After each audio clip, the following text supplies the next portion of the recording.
And on Pentecost, Jesus comes to breathe grace, to breathe Holy Spirit into our lives so that we can begin again, so that we can start over, so that we can get past the things that have chained us.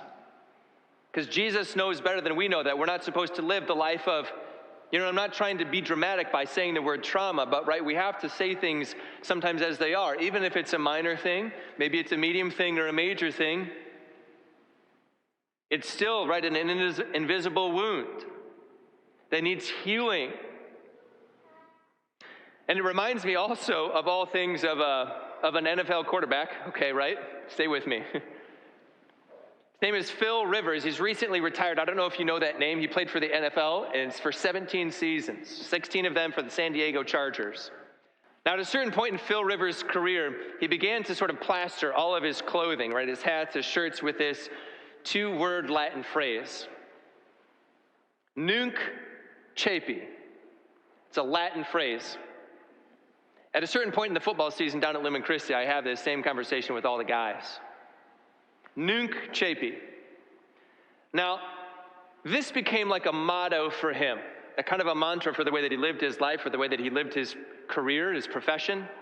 And of course, since 99.9% of the world doesn't know Latin, a lot of people would look at his shirt and they're like, what does that mean? And so we had a lot of opportunity to explain what this meant to him. And he said, well, the best translation I can give it to you in English is this. Now I begin. Nunc caepi. Now I begin. And he said, this is what I really realized about what it means to play football, about what it means to be in this profession, which is high intensity with very high caliber athletes where you really have to be focused. And he said, I just realized that every moment I have to be ready to begin anew and to be able to look behind me into the past and realize I can't do the past over and I can't take the past with me. And it just doesn't do me any good to pick up all the bonus junk to try to move forward. What I really need to be about is the task at hand, because now is the time that I begin. And he says, this is how I live my career. I walk to every first down. Now I begin. I walk out after every pass interference. Now I begin. After every sack. Now I begin. After every touchdown. Now I begin. End of the postseason. Now I begin. I go into the film room. Now I begin. Now I'm always beginning.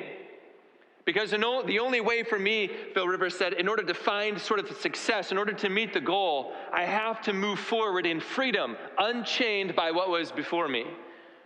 Because I can't do anything about that anymore. But I can begin again. And so now I begin. Now I begin. And so I don't know where each of you have been, right? I don't know how to read hearts, but Jesus knows how to read all of your hearts.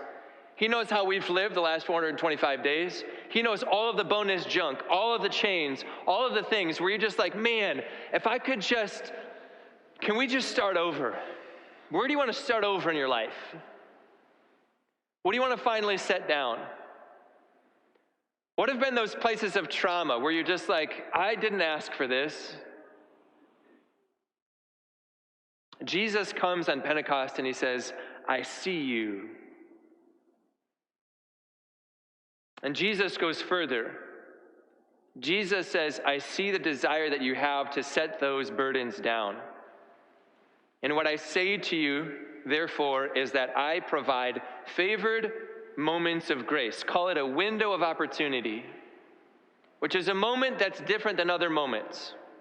And in my wisdom, I choose that moment to help you set your burden down and to bring renewal to you in a way that you can't bring it to yourself. Super abundantly. That favored moment of grace includes this day, Pentecost. Not every day is Pentecost. It only happens one Sunday a year. And it is particularly a Sunday where Jesus says, are you ready? Because I tell you what, the only thing worse than knowing that I've been walking around with all this junk would be to miss the moment where Jesus says, okay, it's time to set it down.